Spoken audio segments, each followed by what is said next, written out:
Rutherford Issues with Brian Barrett on FM 101.9 and AM 1450 Murfreesboro, FM 100.5 Smyrna. Listen and watch at WGNSradio.com.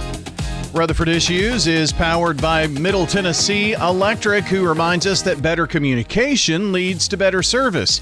Keep your contact info current at mte.com so that you never miss an update on billing or local outages. We head to Nashville, the state capital. That's where we find State Representative Mike Sparks busy on the House floor this morning, I think. And Mike, we're just a couple of minutes behind today. We had Dr. Krause had on the roundtable, Mary Esther Reed, Steve Sullivan, and H.G. Cole. So we spent a lot of time talking about North Rutherford County today. So that was a good thing. Good things happening there in the city or the town. Yeah, there really is. I mean, I appreciate the mayor's leadership. Just yesterday I'd met with the commissioner of TDEC.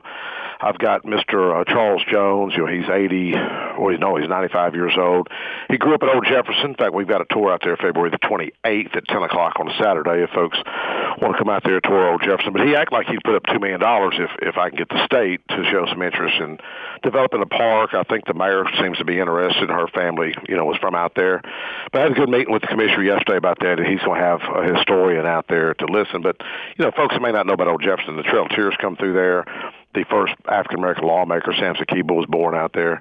So there's a lot of history in that community. So that was a meeting I had yesterday. But no, I thought about HG this morning because we had a bill about fathers, importance of fathers up here on the floor. And he may get mad at me sharing this, but he always told me, man, your dad was the meanest man in Smyrna. And that's always kind of stuck with me, but I don't really worry about it because my dad was a hardcore military guy. But we just passed a bill this morning, recognize the importance of fathers and Father's Day. Sadly, it didn't give it about 5 minutes of discussion up here. Well, did you expect more?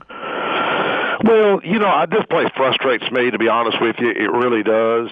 And, we go up here, we pass all these bills. There's 330 lobbyists running around up here, and nobody's lobbying for these issues that are breaking this country. This country's $37.69 trillion in debt, and I don't think we really study our costs enough. And that issue, I know it's hard to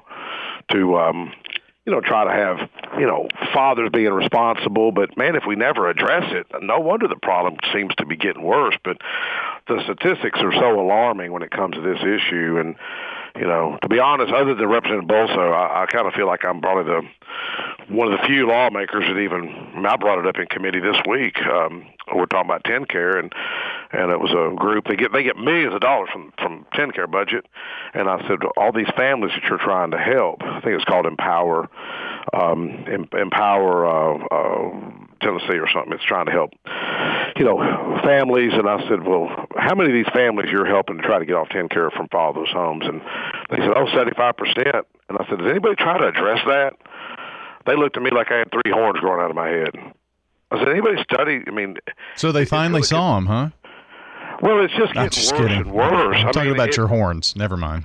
Well, yeah, but it's really getting worse, and it's really worrisome to me. I wrote an op-ed about the national debt probably, I think it was 8 or 10 years ago, because it's been a concern for me for years. It was $21 trillion. It's almost doubled. Our state budget's about doubled the past 14 years since I was first up here, 15 years. But I study my cause all the time. My wife and I both do, and. But anyways, I do, shout out to Representative Bolso for bringing awareness to an issue that's so crucial to our republic. If you look at the stats of the fatherless, what I've gathered is about 85% of those in prison. Think about this: 85% of the men in prison are from fatherless homes. In Rutherford County, I said this the other day in finance to, I believe it was, I don't know if it was Department of Health or where it was, but I said, our county, we're not going to be able to build a few schools next few years because we're having to build a $400 million jail. And we say it's $400 million now. I bet it's going to come in at being more than that in the next few years. And it's like, what is the core issue? The bedrock of that issue is a lot of the broken homes. I'll be honest with you, Brian. Sometimes I think there's an orchestrated effort to keep this country broken. and not look at solutions. When people call for the question, I mean, we have no more discussion. It's just, there's no task force. There's no ad hoc committee. I mean, I don't even think the prisons are talking about it. And we're going to have to build a prison in this state. Even William Lamberth brought it up the other day.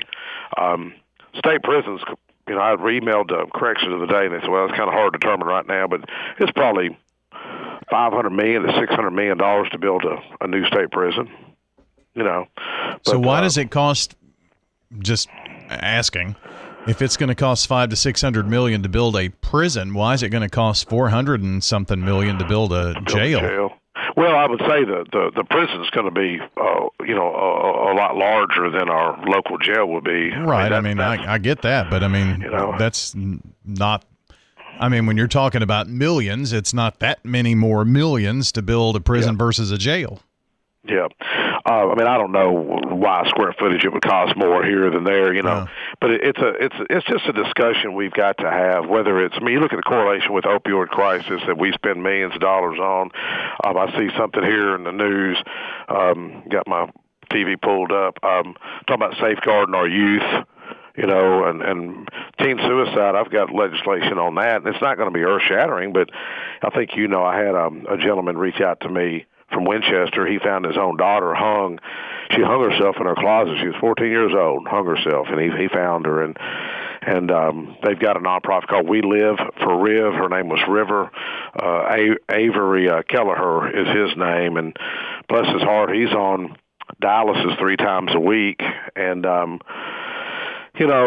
got the Jason Foundation. I've reached out to them, Tennessee Mental Health Suicide Prevention, and it was kind of neat, though, that last week, the guy, 2 weeks ago, Jason Foundation come up. Clark Flatt is his name. They help train teachers across the state. I think they've trained like 65,000 teachers to just look for signs of, suicide, depression, that sort of thing. I mean, they're not therapists by no means, but at least look for those signs. And he said, I just left the governor, and he said, the governor asked me, does any lawmakers ever reach out to you?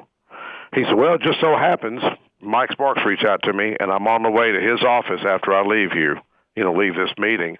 And I know it's been a big issue for the governor, teen mental health and suicide. He come out I think he's been public with it, and I think his own daughter has, about his own daughter trying to commit suicide a few years back. But there's a lot of issues, but I'm going to tell you, man, I think a lot of this is just the broken homes, the broken families. I hear it from teachers. I hear the childhood behavior, and I just wish we'd slow down. And it's like Abraham Lincoln said, if I had 6 hours to chop a tree down, I'd spend 5 sharpening my axe. And I see DCS budget. We continue to throw millions and millions of dollars at these problems, and it just seems like it's getting worse. It just worries me because you have we talked about this. You have a grandbaby. I have 2 new grandbabies that I'm super proud of, and wish hopefully their lives are better than ours growing up. And my fear is the quality of life is going to be worse than what we had. I mean, they can't afford homes. The traffic is terrible. It's going to get worse in 20 years. But anyway, don't mean to rant. It's just frustrating. State Representative Mike Sparks with me. Can I tell you, though, something that does look, I don't know, maybe it's just me, but yep. The first item on the House, you sent me the calendar today. The first item is to introduce legislation that designates the 3rd Sunday in June of each year as Father's Day. Well, it's already Father's Day. Well, my understanding, that's like making it official, like it's there officially. And, so is that going to change the calendars that come out and say Father's Day every year? Or I don't know. I did walk over and thank Bull. So I guess I don't know, man. It's weird. I don't understand. You can see where people will look at that and say, well, why are our state lawmakers looking at this? Yeah. Well, it's easy. Just like we had a bill on marriage here. And we've got a bill on this is interesting by Representative Hawk, House Bill 1684, if anybody wants to study it. It's about allowing personal delivery devices to be operated on bike paths, shoulders, and parking lots or the curb of the roadway removes the authority of local governments to prohibit operation of personal delivery devices. I guess this is a lot of these personal delivery vehicles, apparatuses, whatever you call them. So we're going to have a little Amazon truck riding down the sidewalk, right? I mean, that's where things are going. I mean, my wife, she orders, she's always doing what do you call it, Uber or whatever people are delivering. What's that called? Is it Deliver food? Yeah. Yeah. Yeah, she's always getting it from the grocery store, and I don't know how they make their money because they're not raising prices or anything that I see. And she's always got points for food and stuff. I'm proud of my wife to be able to try to do more or less, just like our state needs to do. But they do raise their prices. Look at the price and then compare in the restaurant, and you'll see they have there is an additional price. Plus, the restaurant is not making as much money because they have to pay that delivery service something. So yeah, somebody's paying for it. Right. I mean, my wife likes it. I'm always wanting to go out to eat, and she never wants to go out to eat. She cooks, which is is saving money. I think I'm taking her out to dinner tonight. For the first times in a couple of weeks. But she's like, "Why do I want to go spend money?" I'm like, "Well, it's just you've worked hard this week." And she's keeping them grandbabies 40 hours a week, and then still running our business. And keeping grandbabies is hard work, man. I always thought you to be the cheapskate. I am tight, but every now and then I'll splurge. I'll let her order a Pepsi or a Coke, Oh, wow. Drink water, But I was raised up that way, I mean, it was tight. My father was a Great Depression era. My mom was from Scotland, so the Scotch Irish are known for being thrifty. That's why I don't drink, because I don't want to pay for it. Oh, well, I can see that. So just to not gloss over that, this House bill that you mentioned, again, would allow the use of bike paths, shoulders, going through parking lots, any, curbing, sidewalks, that kind of thing for any delivery devices to be able to utilize that instead of utilizing the traffic to make deliveries. Yeah, I mean, it's really interesting, and Representative Hawk, he's a great guy. I mean, he doesn't like my school bus bill because I'm undoing his bill. He's the one that passed it, him and the other chairman of the Department of Safety,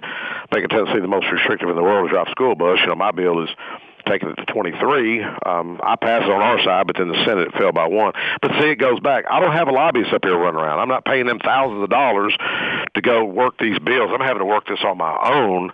The irony in this whole system that we call our republic is these lobbyists that are paid for by taxpayers, many of them are making more money than your own state representatives, and many times they're working against their own bills.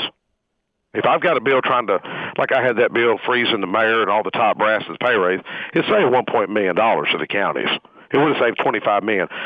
Taxpayer lobbyists are working against my bill. It's hard to bring in reforms when you've got lobbyists paid for by taxpayers working against conservative issues. And in fact, if anybody wants to debate me on this, just set it up at MTSU, set it up on WGNS, and we'll talk about it. But this is shedding light on things that need light shed on. And I think it's all a bunch of BS half the time. And I can understand why Tim Burchett gets upset with Congress, if you ever follow Tim.